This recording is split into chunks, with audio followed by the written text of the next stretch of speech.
इंतज़ार ख़त्म हुआ। आ गए हम। पेपर दे दिए आपने। दो पेपर आपके हो गए हैं कंपलसरी के, और अब जो है आपका नेक्स्ट पेपर हमारा है।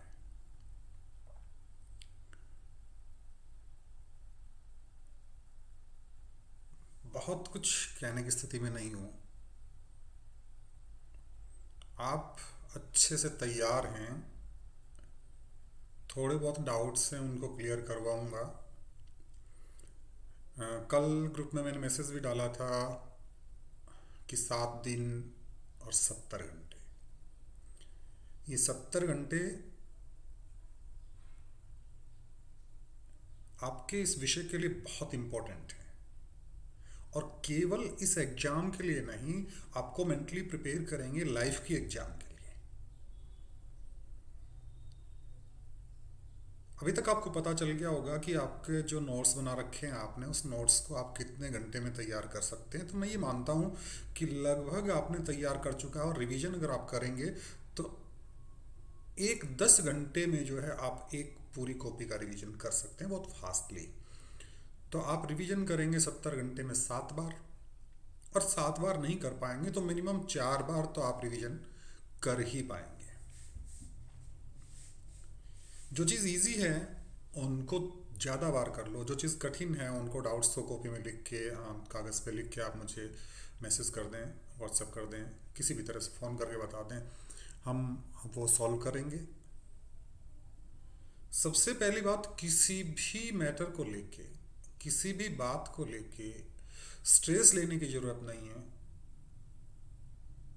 आप अपना बेस्ट दीजिए। आपके सामने जो कोट लिखा हुआ है, अननोन किसी का है, don't stress, do your best, forget the rest. ये तीनों ही चीज़ें बड़ी इंपॉर्टेंट हैं। स्ट्रेस लेने की ज़रूरत नहीं है। स्ट्रेस लेंगे तो अच्छे से अच्छा बच्चा जो है वो डाउन चला जाएगा। आपकी जितनी क्षमताएं हैं, आपकी जितनी कैपेसिटी है, उन कैपेसिटी के अकॉर्डिंग बेस्ट देने की कोशिश करो। लेकिन सबसे बड़ी बात है, आराम को भूल जाइएगा। आराम करेंगे तो बड़ा मुश्किल हो जाएगा।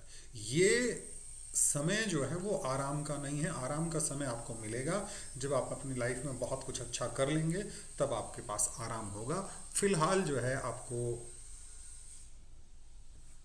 काम करने की ज़रूरत है। चैप्टर कंप्लीट करवा दिए थे, कुछ चैप्टर्स का रिवीजन भी हो गया था। आपको कहा था कुछ डाउट्स आप बताएं, तो आप लोगों के जो डाउट्स आए हैं उन डाउट्स को आज क्लियर करेंगे। थोड़ा सा कम समय है, कुछ एक डाउट्स को लूँगा मैं आज। आज कहीं बाहर जाना है और कल मैं बाहर रहूँगा, तो 27 को जो है आपके बाकी डाउट्स लूँगा। आप मुझे व्हाट्सअप करते रहे, मैं हर किसी का व्हाट्सअप देखता हूँ और उसको क्लियर कराऊँगा। आपके जो डाउट्स हम ले रहे हैं, तो सबसे एक बड़ा जो डाउट आया था वो आया था आपका लाभ अधिकतमीकरण की समस्या। लाभ अधिकतमीकरण के थोड़ा सा पड़ोस में काम, कंस्ट्रक्शन का काम चल रहा है, आवाज़ आ रही होगी, थोड़ा डिस्टरबेंस आपको हो रहा होगा, लेकिन फिर भी मेरी आवाज़ आपको क्लियर सुनाई देगी।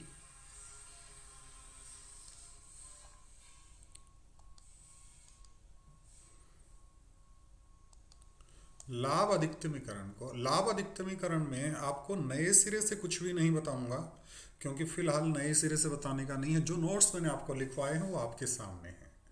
लाभ अधिकतमीकरण का मतलब क्या है? पहले तो लाभ को अधिकतम करना, लाभ को अधिकतम करना। और लाभ कैसे ज्ञात करते हैं? जैसे इसमें लिखा हुआ है कि फर्म का लाभ बराबर कुल संप्राप्ति माइनस कुल लागत। कुल संप्राप्ति का मतलब अ, कोई भी उत्पादक जो है वो अपने उत्पादन को बेचने से, अपने उत्पादन को बेचने से जितनी पूंजी, जितनी धनराशि प्राप्त करता है, उसको हम कहते हैं क्या? कुल संप्राप्ति। क्या कहते हैं?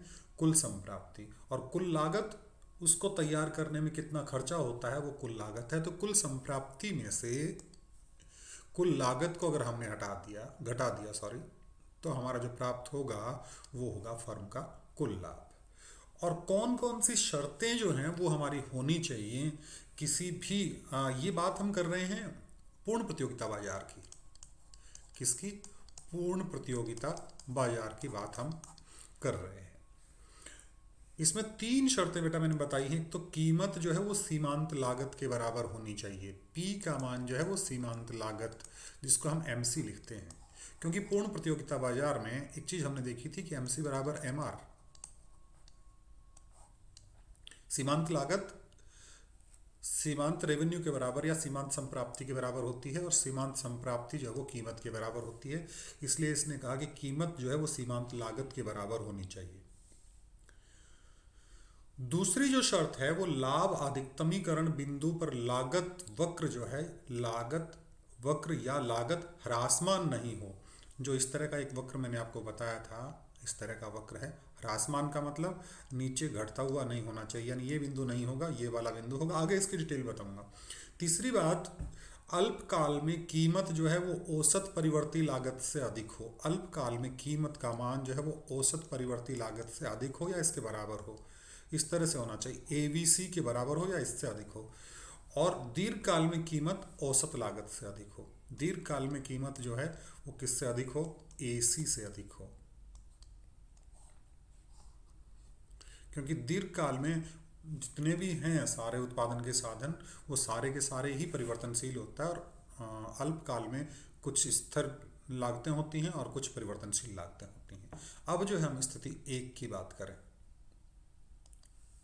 ये वाली जो हमारी स्थिति है, कि इसमें देखिए मैं एज इट इज इसको पढ़ के आपको बता रहा हूँ, बहुत धीरे धीरे इसको बताऊंगा। कि जैसे हमने लिखा, हम जानते हैं कि लाभ कुल संप्राप्ति और कुल लागत का अंतर होता है। सबसे पहली बार हमने ये बताया था, जिसमें यहाँ पे लिखा हमने, लाभ जो है वो पाई के बराबर होता है, और इससे ऊपर लिखा है कुल संप्राप्ति में से कुल लागत को घटाएंगे तो हमको लाभ प्राप्त होता है। तो इसमें लिखा हमने लाभ कुल संप्राप्ति और कुल लागत का अंतर होता है। जैसे कोई भी फर्म अपना उत्पादन बढ़ाती है,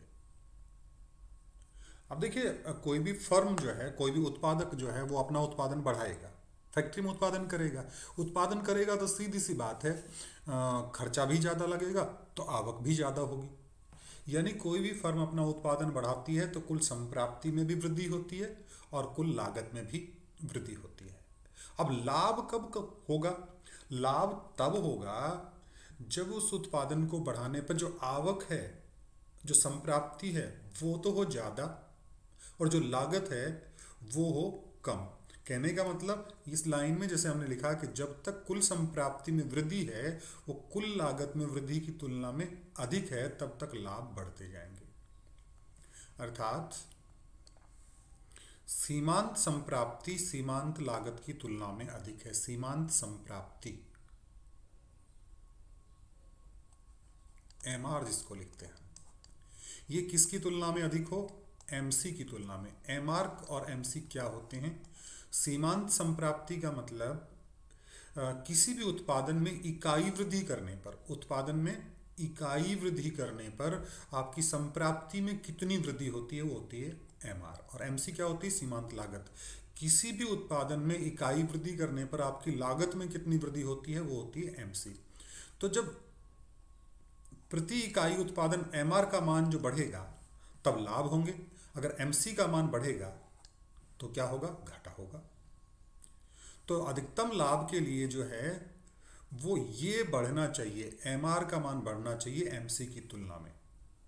और अगर ये नहीं बढ़ेगा तो लाभ घटना शुरू हो जाएंगे, यहाँ पे जैसे लिखा हुआ है। इसका मतलब एमआर बराबर पी होना चाहिए। और एमआर बराबर पी क्यों? एमआर बराबर एमसी यहाँ पे लिखा है, और एक जगह हमने पढ़ा था कि एमसी का मान जो है वो पी के बराबर होता है। ये देखिए, अतः हम कह सकते हैं कि लाभ अधिकतमीकरण की स्थिति में P बराबर MC होगा। दूसरी स्थिति जो है वो इस स्थिति में लाभ अधिकतम करने के लिए सीमांत लागत वक्र ह्रासमान नहीं होना चाहिए, या सीमांत लागत घटती हुई नहीं होनी चाहिए। या यूं कह सकते हैं कि सीमांत लागत वक्र लाभ अधिकतम की स्थिति में कीमत रेखा को नीचे से काटे। किस तरह से काटेगी? देखिएगा, ये वक्र आपका है,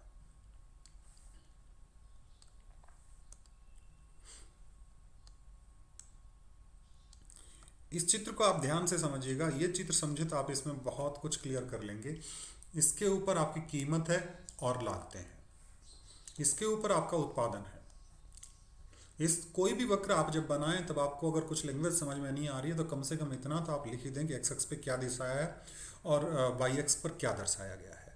एक्स एक्स पर आपके उत्पादन की मात्रा और वाई एक्स पर आपके लागतें और कीमत। ये वाली जो लाइन है, ये वाली जो दिख रही है आपको, यहाँ पे मैं कर रहा हूँ ये वाली लाइन, ये वाली लाइन जो है वो इसको हम कहते हैं कीमत रेखा। क्या कहते हैं बेटा? कीमत रेखा। अब देखिए ये आपका एमसी वक्र है, यू शेप में जो है वो यू शेप में कौन सा वक्र है? एमसी वक्र है, मार्जिनल कोस्ट वक्र, सीमांत लागत वक्र। सीमांत लागत यहाँ से घट रही है और यहाँ पे काट रही है, यहाँ पे काट रही है, यहाँ पे काट रही है। देखिए पहली शर्त कि हमने कहा था P बराबर एम सी होना चाहिए, तो यहाँ पे इस कीमत रेखा को काट रही है, इसका मतलब यहाँ पे लाभ अधिकतम होना चाहिए। पहली शर्त तो यही कह रही, लेकिन दूसरी शर्त यहाँ पे पूरी नहीं हो रही क्योंकि यहाँ पे P का मान जो है, जस्ट मिनट, चलिए यहाँ पे आपका जो सीमांत लागत वक्र है वो ऊपर से नीचे की ओर आ रहा है, यानी ह्रासमान है। जबकि हमारी शर्त क्या कहती है कि ह्रासमान नहीं होना चाहिए। तो इसमें पहले है जैसे Q1, एक तो उत्पादन का स्तर Q1, Q1 और Q2 लाभ अधिकतमीकरण की पहली शर्त को संतुष्ट करते हैं।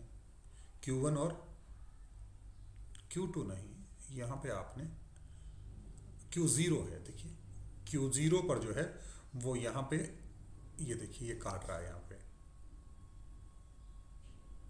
जस्ट ए मिनट, कोई है बाहर, एक मिनट आया मैं।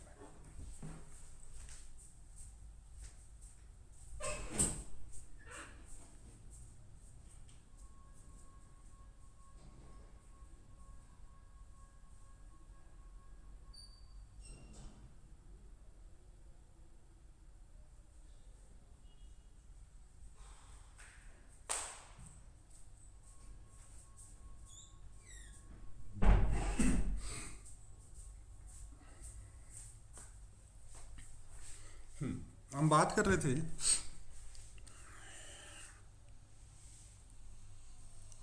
कि एमसी वक्र जो है वो नीचे से काटना चाहिए। तो इसमें देखिए यहाँ पे एक तो पहली शर्त जो है वो P बराबर एम सी की। P बराबर एम सी कहाँ है? एक तो बिंदु ए पर और एक बिंदु सी पर, क्योंकि यहाँ पे काट रहा है, यहाँ पे ये जो रेखा काट रही है, लेकिन इन दोनों पे लाभ अधिकतम नहीं हो सकता। क्यों? इस पे पहली शर्त तो पूरी करता है लेकिन दूसरी शर्त पूरी नहीं होती है, इसलिए ए बिंदु पर लाभ अधिकतम नहीं होगा और सी बिंदु पर लाभ अधिकतम होगा, क्योंकि इसमें ये लिखा हुआ ह्रासमान नहीं है, वृद्धिमान है। क्योंकि देखिए नीचे से काट रहा है, ऊपर की ओर जा रही है।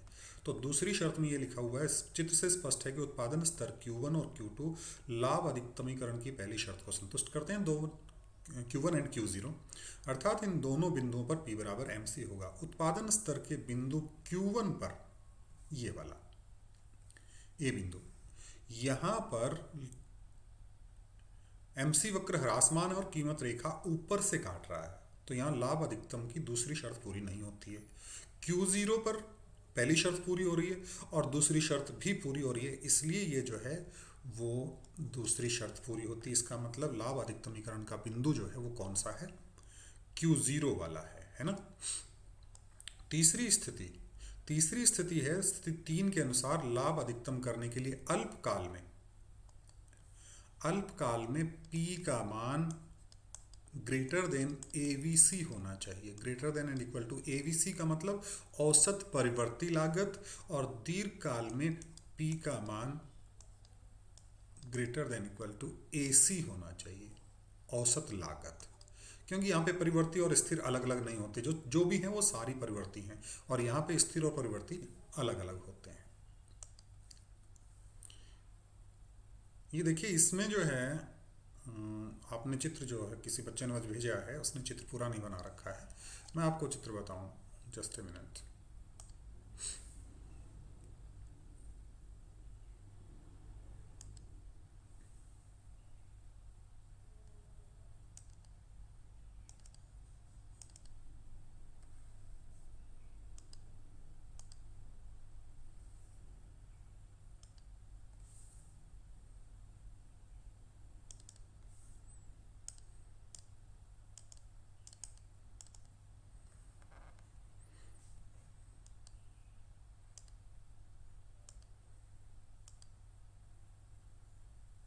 लाभ अधिकतमीकरण का आया है।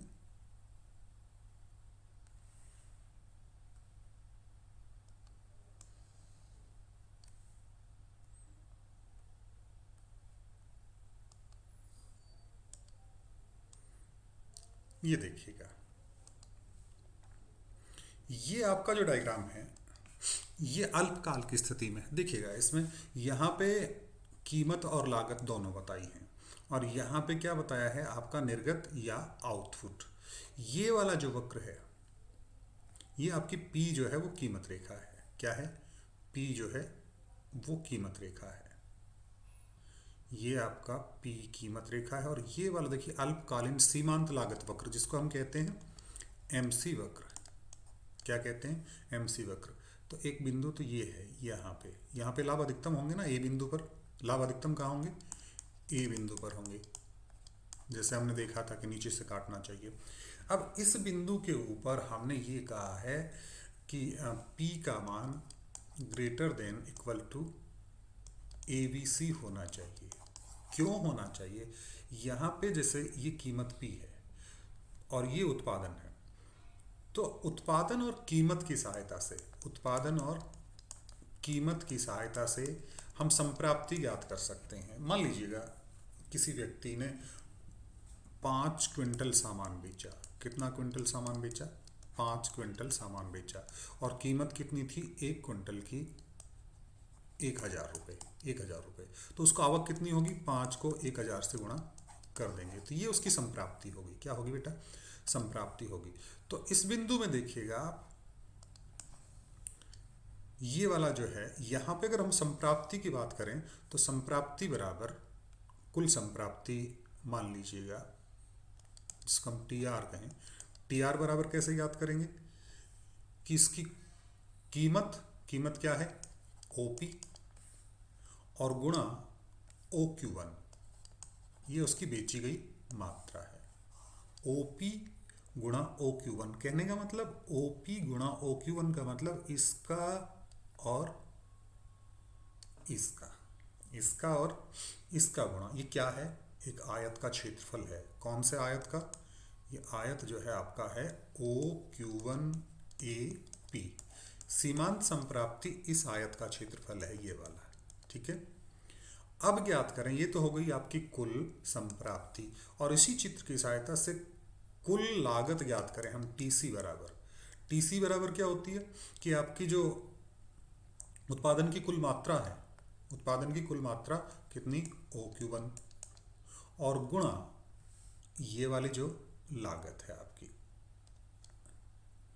OE, जो लागत है, क्योंकि इस पे हमने कीमत और लागत दोनों बताई हैं तो OE से गुणा कर देंगे। ये कौन से आयत का है? ये आयत आपका जो है वो OQ1B और E, इसका क्षेत्रफल है ये पूरा, ये वाला। अब ज्यादा कौन सा है? बड़ा कौन सा है? लागत वाला। बड़ा कौन सा है? लागत वाला। छोटा कौन सा है? कीमत वाला। कहने का मतलब यहाँ पे संप्राप्ति कम होगी, लागत ज्यादा होगी, और संप्राप्ति कम हुई और लागत ज्यादा हुई, इसका मतलब यहाँ पे लाभ नहीं होंगे। कहने का मतलब लाभ होने के लिए ये वाला ज्यादा होना चाहिए था। कहने का मतलब कीमत वाला ज्यादा होना चाहिए था। तो ये कह सकते हैं कि P का मान जो है वो ABC से ज्यादा होना चाहिए। और इसी प्रकार ये तो हो गया अल्पकाल के संदर्भ में। किसके संदर्भ में हो गया? अल्पकाल के संदर्भ में। और अगर दीर्घकाल के संदर्भ में बात करें हम, दीर्घकाल के संदर्भ में आप ये वाला जो चित्र है वो आप अगर नहीं बना रखा है तो बना लीजिएगा कहीं पे। ये है,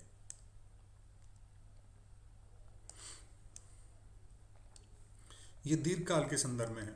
दीर्घकाल में जो है एक तो दीर्घकालीन सीमांत लागत वक्र है और ये दीर्घकालीन औसत लागत वक्र है। इसमें परिवर्ती और स्थिर का अलग अलग नहीं होगा।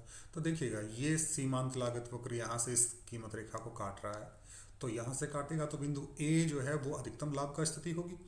ये तो होगा नहीं, क्यों? ऊपर से नीचे काट रहा है, ये होगा। तो आपका उत्पादन का स्तर क्या होगा? OQ1। तो यहाँ पे OQ1 की सहायता से हम कुल संप्राप्ति अगर प्राप्त करेंगे तो OQ1 गुणा OP, ये वाला, ये आयत, इसका क्षेत्रफल। और इसी प्रकार अगर लागत की बात करें तो ये पूरा वाला, ये वाला जो है वो उसका क्षेत्रफल। तो ज़्यादा कौन सा हुआ? लागत वाला। इसका मतलब लागत ज़्यादा हुई और संप्राप्ति कम हुई। कहने का मतलब यहाँ पे लाभ नहीं होगा, यहाँ पे क्या होगा? हानि होगी।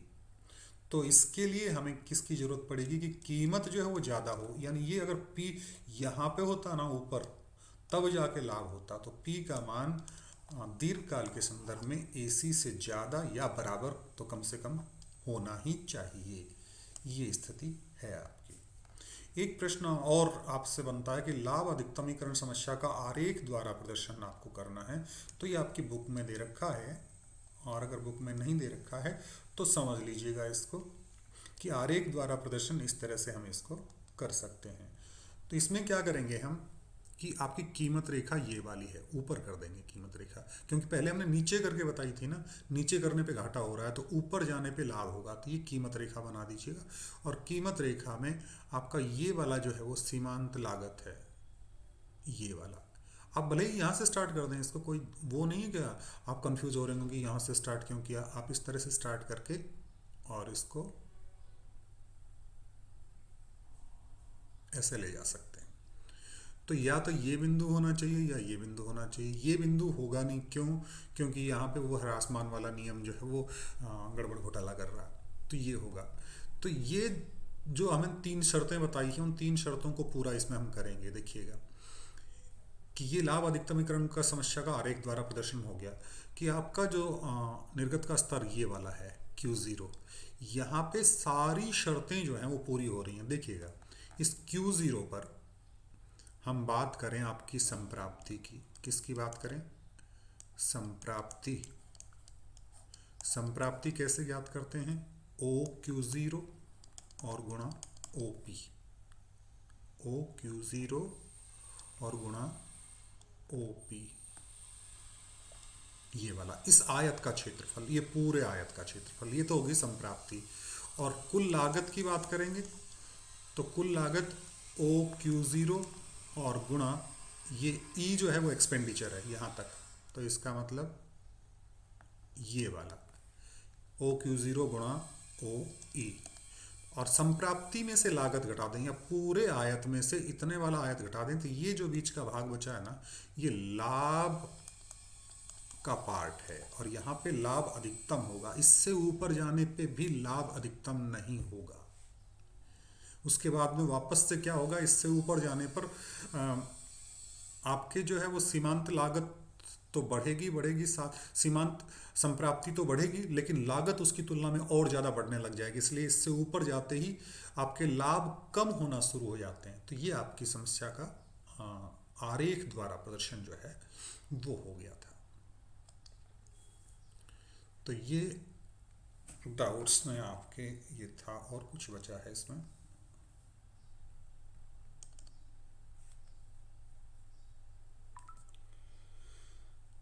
जस्ट ए मिनट, को एक आध बच्चे की और समस्या होगी तो मैं देखता हूँ।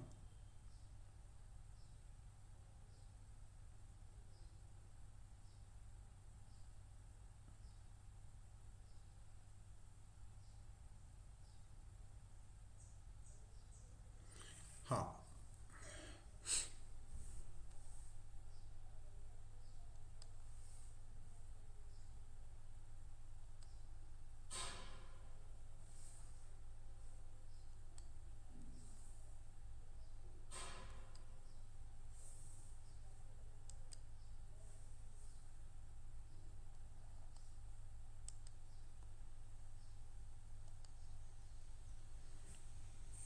एक आया आपका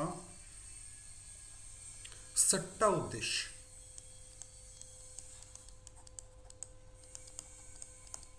सट्टा उद्देश्य में जैसा मैंने आपको लिखवाया था, सट्टा उद्देश्य की अवधारणा को तीन बिंदुओं द्वारा समझा सकते हैं। एक तो सट्टा उद्देश्य के लिए मांग, सट्टा उद्देश्य के लिए मांग। नाम से पता चला है कि सट्टा उद्देश्य। आज तो डिस्टर्बेंस खूब हो रहा है, कभी ट्रेन आ रही है, कभी बस आ रही है, कभी उधर रेलवे फाटक जो है वो गड़बड़ कर रहा है।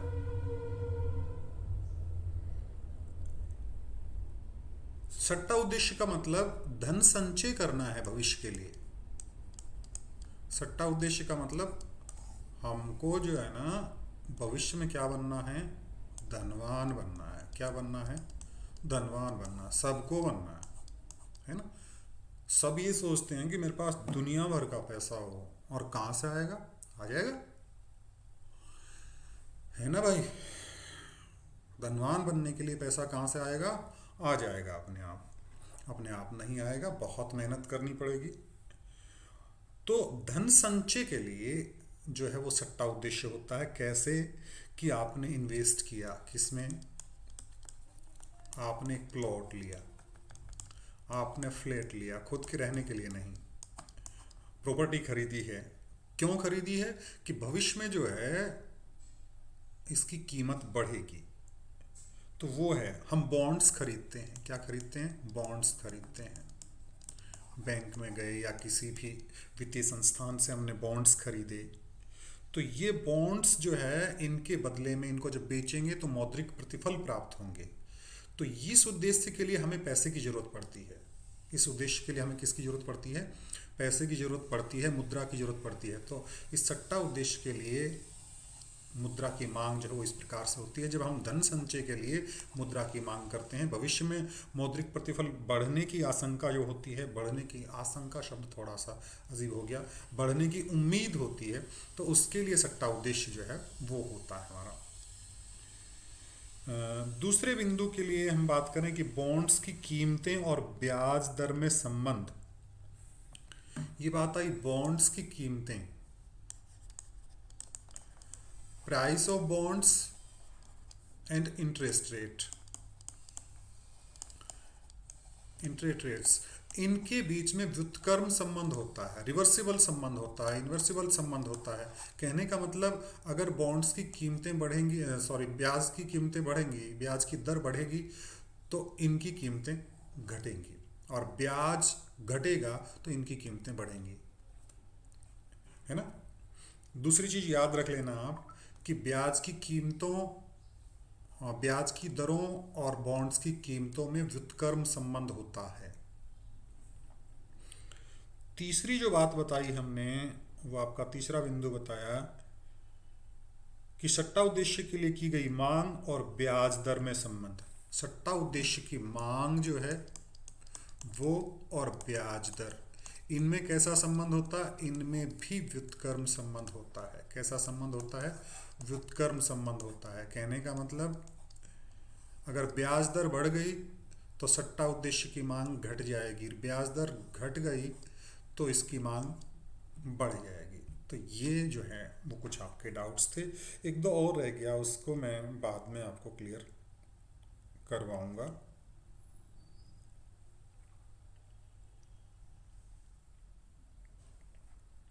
एक होता है मुद्रा का संचलन वेग। संचलन वेग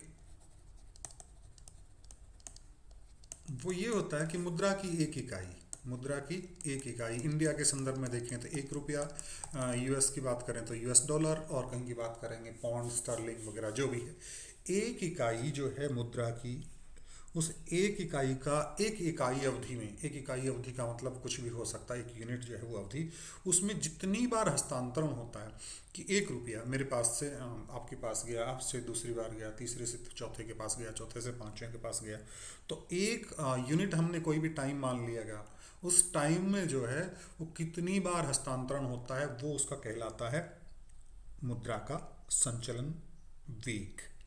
मुद्रा का संचलन वेग।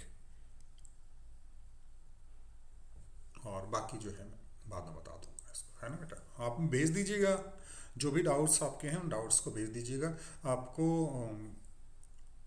आपके एग्जाम से पहले पहले सारे डाउट क्लियर करवाऊंगा, एक एक डाउट को क्लियर करवाऊंगा। आप ये नहीं सोचेंगे सर ने पहले नहीं करवाया, पहले भी हमने कई बार कहा सर वीडियो बना के भेज दीजिए, कुछ परिस्थितियाँ ऐसी बनी कि मैं नहीं भेज सका, लेकिन अब भेजेंगे। और आप लोग जो है अच्छे से जो है पढ़ाई करिएगा, है ना। और हमें जो है रिजल्ट्स देने हैं, बहुत बेहतर रिजल्ट्स देने हैं, अच्छे रिजल्ट्स देने हैं। इसका जो गेम है वो हम नहीं खेलेंगे, है ना। हम कई बार कहते हैं मैं कौन खेलूं, तो इसका गेम नहीं खेलेंगे। मार्क्स कितने आएंगे हमें नहीं, हमें पढ़ना है संतुष्टि के लिए, हमें पढ़ना है एक्सीलेंसी के लिए। हमें नंबर नहीं, हमें सीखना है। इंपॉर्टेंट चीज़ है क्या सीखा हमने इतने दिन में, 6-7 दिन में हम क्या सीख पाए। हमारी शिक्षा पद्धति, ये हमारा एक रटंत विद्या ऐसी बन गई कि हम ये करते रहते हैं, अरे प्रश्न रटेंगे, ये प्रश्न इंपॉर्टेंट है, ये आ गया तो क्या करेंगे। हमें प्रश्न रटने नहीं है, कॉन्सेप्ट को क्लियर करना है, और कॉन्सेप्ट को कितना सीख पाए और कितनी ईमानदारी से हम 7 दिन में पढ़े, वो इम्पोर्टेंट है। आप सबके लिए बहुत सारी शुभकामनाएं, आप बहुत बढ़िया पेपर करेंगे। Thank you.